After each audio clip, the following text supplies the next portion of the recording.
Hello everyone, स्वागत है एक बार पुनः आप सभी का हमारे अपने YouTube channel Shiv coaching classes पर। और दोस्तों, आज की इस वीडियो में देखेंगे जीवों के नामकरण हेतु दिशा निर्देश। देखिए क्या क्या गाइडलाइन या दिशा निर्देश होने चाहिए।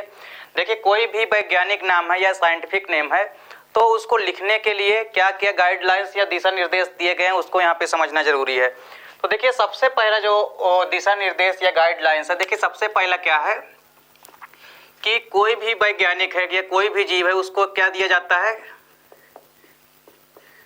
कोई भी जीव जो है उसको एक क्या दिया जाता है, एक वैज्ञानिक नाम दिया जाता है।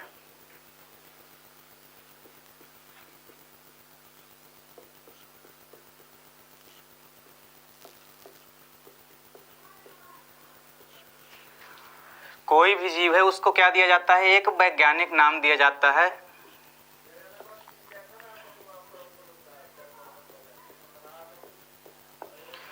और ये जो वैज्ञानिक नाम होता है ये दो नामों से मिलकर बना होता है।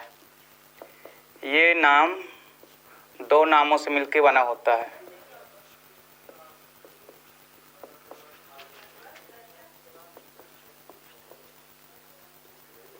दो नामों से मिलकर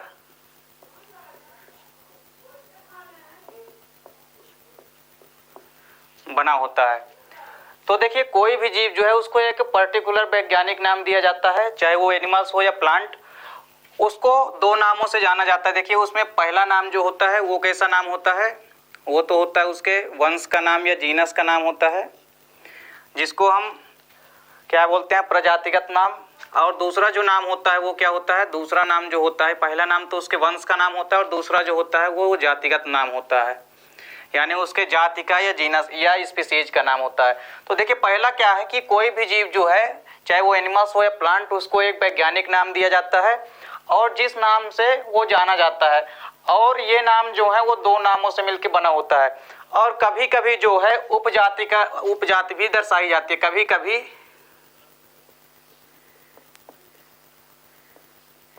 कभी कभी एक तीसरा नाम भी दिया जाता है, यदि उसमें देखिए कुछ चेंजेस आते हैं। जैसे एक ही स्पीसीज के यदि आपस में कई सारे जीव हैं, यदि उनकी आकार की या कार्य लक्षणों में क्या होता है, यदि समानता नहीं होती है, कुछ भिन्नता या असमानताएं पाई जाती है, तो उसको हम उसके लिए एक तीसरा शब्द यूज करते हैं जो कि उसकी उपजाति को दर्शाता है। कभी कभी एक तीसरा नाम दिया जाता है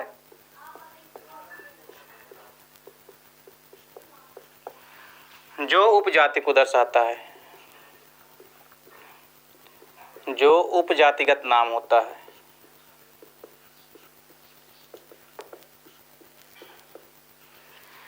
तो देखिए पहला पॉइंट तो क्या है कि कोई भी जीव जो है उसको एक वैज्ञानिक नाम दिया जाता है जिस नाम से वो हर जगह जाना जाता है, और ये दो नामों से मिलकर बना होता है। देखिए पहला नाम क्या होता है, उसका जीनस का या वंश का नाम होता है, इसको हम प्रजातिगत नाम भी कहते हैं। और जो दूसरा नाम होता है वो जातिगत नेम होता है, यानी स्पीसीज का नाम होता है। और कभी कभी जो है उसमें कुछ विभिन्नताएं आ जाती है जिस कारण से एक उपजातिगत नाम भी दिया जाता है।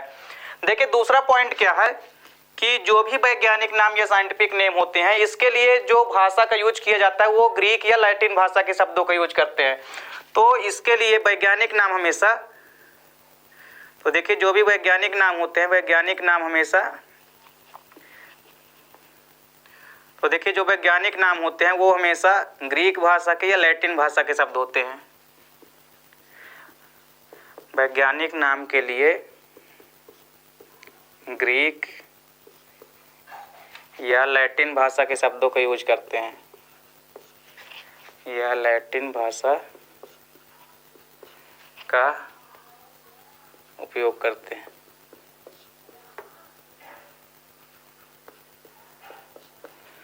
तो देखिए कोई भी वैज्ञानिक नाम या साइंटिफिक नेम है तो उसका नाम जो है ग्रीक भाषा या लैटिन भाषा में होता है, क्योंकि ये ग्रीक भाषा जो है, और अधिकतर यदि हम बात करें तो लैटिन भाषा के शब्द होते हैं, क्योंकि लैटिन जो होती है एक मृत भाषा होती है जिसमें कि चेंजेस नहीं होते हैं, इसमें ज़्यादा चेंजेस होने की संभावना नहीं होती है। इसीलिए जो वैज्ञानिक नाम होते हैं वो ग्रीक या लैटिन भाषा के शब्दों का उपयोग किया जाता है वैज्ञानिक नाम में। अब देखिए इनमें तीसरा क्या है, तीसरा पॉइंट क्या है यहाँ पे कि जो वैज्ञानिक नाम होते हैं, ठीक है, देखिए जो वैज्ञानिक नाम है तो वैज्ञानिक नाम हमेशा अंग्रेजी के तिरछे अक्षरों में लिखे जाते हैं। हमेशा अंग्रेजी के तिरछे अक्षरों में लिखे जाते हैं।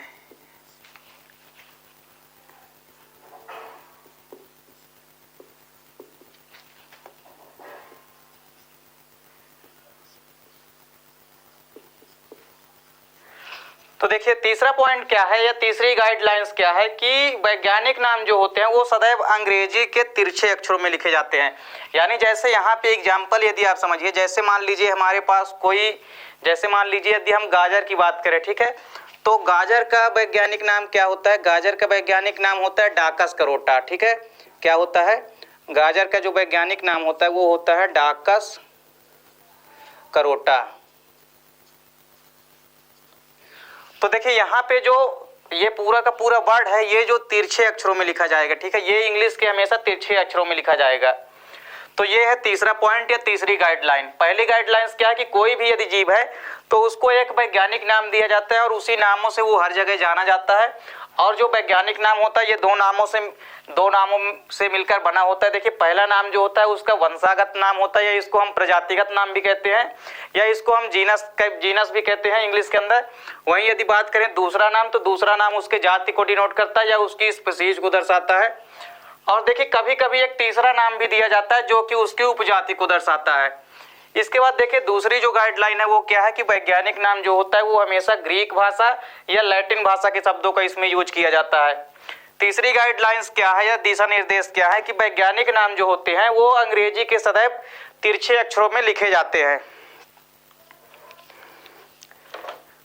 अब देखिए चौथा पॉइंट इसमें क्या है कि जो जीनस का नाम होता है या वंशागत नाम होता है,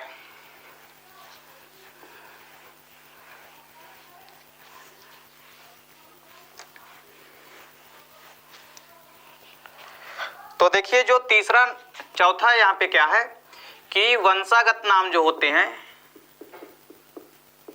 वंशागत नाम या जो वंश के नाम होते हैं, वंशागत नाम सदैव बड़े अक्षरों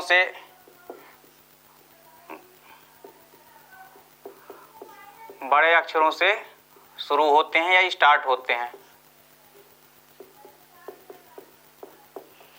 और वहीं यदि जातिगत नाम की बात की जाए, और जातिगत नाम जो होते हैं या जाति के नाम जो होते हैं वो सदैव अंग्रेजी के स्मॉल लेटर यानी कि छोटे अक्षरों से स्टार्टिंग होती है इसकी। जो जातिगत नाम होता है, जातिगत नेम सदैव अंग्रेजी के छोटे अक्षरों से लिखे जाते हैं, छोटे अक्षरों से शुरू होते हैं।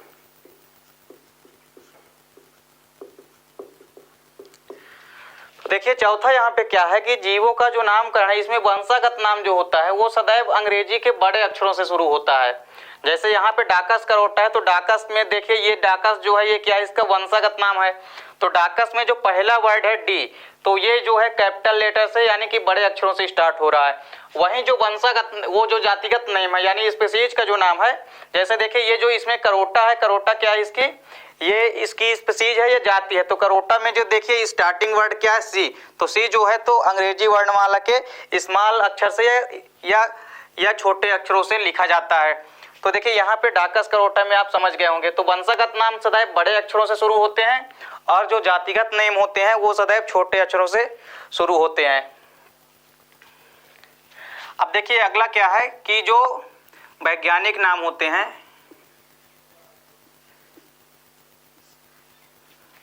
तो वैज्ञानिक नाम संक्षिप्त, देखिए बहुत बड़ा भी नहीं होना चाहिए। तो वैज्ञानिक नाम जो है तो संक्षिप्त और उच्चारण इनका सरल होना चाहिए, यानी ऐसा वैज्ञानिक नाम देना चाहिए जिसका कि लिखने में भी संक्षिप्त हो यानी बहुत बड़ा ना हो, और जो इनका उच्चारण है और इनका उच्चारण भी क्या होना चाहिए, सरल होना चाहिए।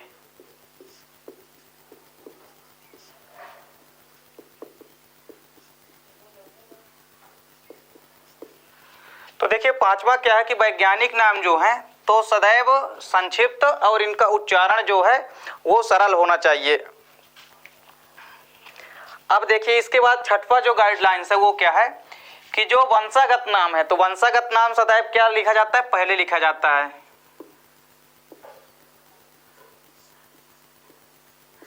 तो वंशागत नेम सदैव पहले लिखा जाता है, उसके बाद जो है वंशागत नाम सदैव पहले लिखा जाता है। वंशागत नाम सदैव, देखिए जातिगत नाम जो होता है तो जातिगत नाम से पहले लिखा जाता है। तो वंशागत का नाम या वंश का नाम जो है सदैव जातिगत नाम के पहले लिखा जाता है।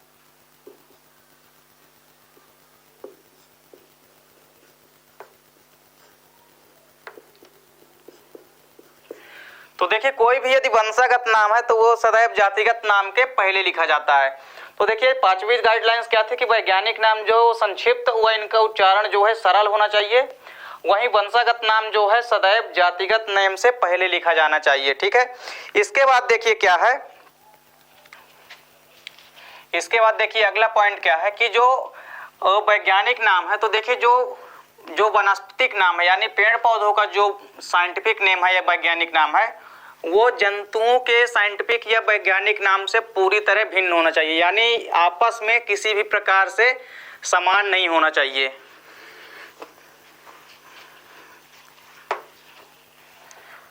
तो देखिए अगला पॉइंट क्या है कि वनस्पतिक नाम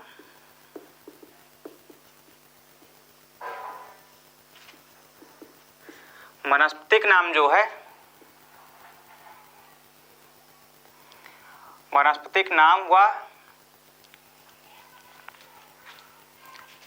या जंतु वैज्ञानिक नाम जो है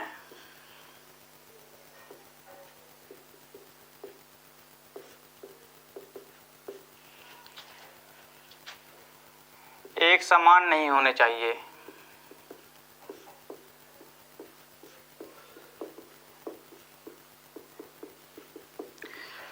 तो देखिए वनस्पतिक नाम जो है वो जंतु के वैज्ञानिक नाम से एकदम से क्या होना चाहिए, समान नहीं होना चाहिए, यानी ये आपस में भिन्न होने चाहिए, इनमें भिन्नता होनी चाहिए, इनमें भिन्नता होनी चाहिए।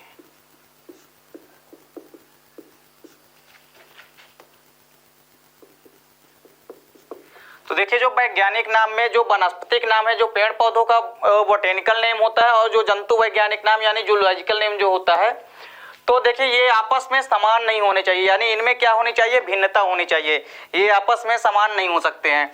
अब देखिए इसके बाद क्या है, इसके बाद जो अगला पॉइंट है वो क्या है कि देखिए पादपों में क्या होता है कि पादपों में जो वंश व जातिगत नेम है वो एक सा नहीं होता, यानी पादपों में देखिए पादपों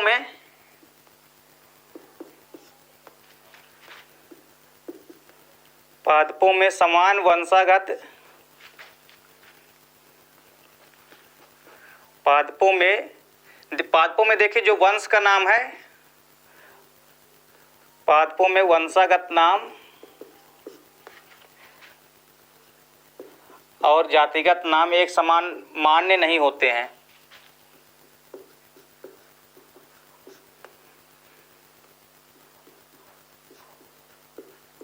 एक समान मान्य नहीं होते हैं। तो देखिए पादपों में जो वंशागत नाम और जातिगत नाम एक समान मान्य नहीं होते, यानी यदि एक ही वंश का नाम यदि एक ही है, वही है, और जाति का नाम भी यदि वही है, तो पादपों में इस प्रकार का नाम जो है वैज्ञानिक नाम वो मान्य नहीं होता। वहीं जंतुओं में इस प्रकार के नाम मान्य होते हैं, वहीं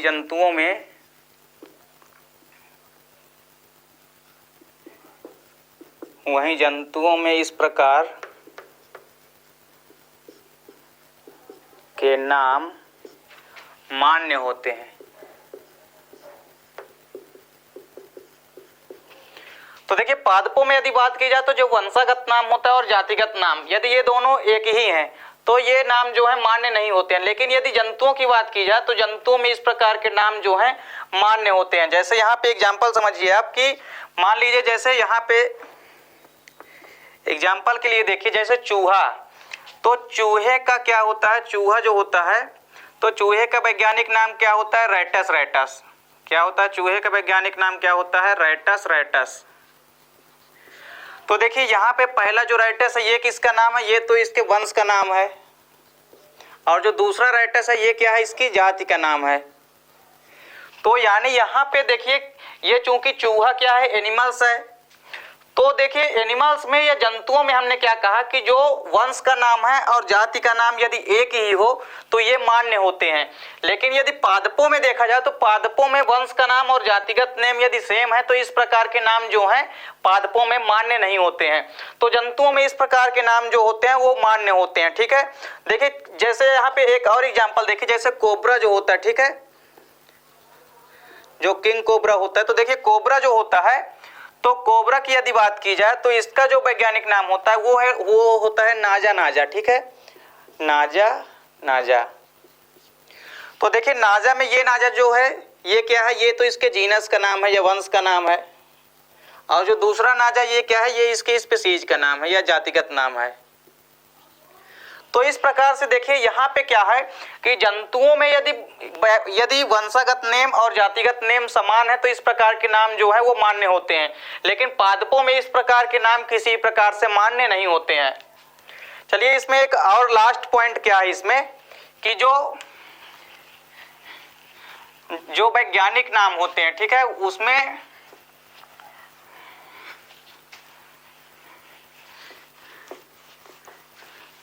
देखिए नेक्स्ट पॉइंट क्या है कि जो वैज्ञानिक नाम होते हैं इसमें देखिए क्या होता है कि ये वैज्ञानिक नाम जो है तो 3 अक्षरों से बड़े, 3 अक्षरों से छोटे नहीं होने चाहिए और बड़े, और ये जो है 3 अक्षरों से छोटे नहीं होने चाहिए और 12 अक्षरों से बड़े नहीं होना चाहिए। तो देखिए जो वैज्ञानिक नाम होते हैं, तो वैज्ञानिक नाम में देखिए वंशागत नाम या जातिगत नाम जो है, देखिए वैज्ञानिक नाम में जो वंशागत नाम है या जातिगत नेम जो है,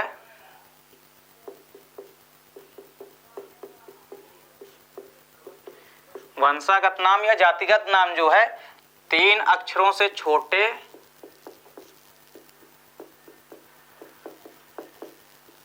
और 12 अक्षरों से बड़े नहीं होने चाहिए।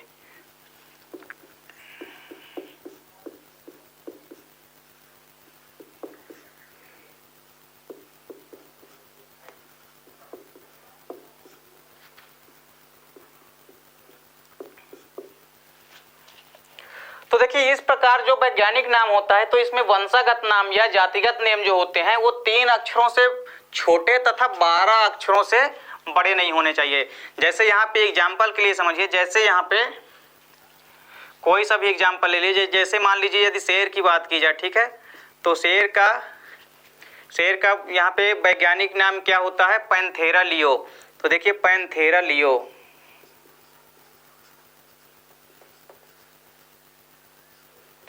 तो देखिए यहाँ पे जो पैंथेरा है और लियो, तो पैंथेरा में देखिए कितने वर्ड हैं, 1 2 3 4 5 6 7 8।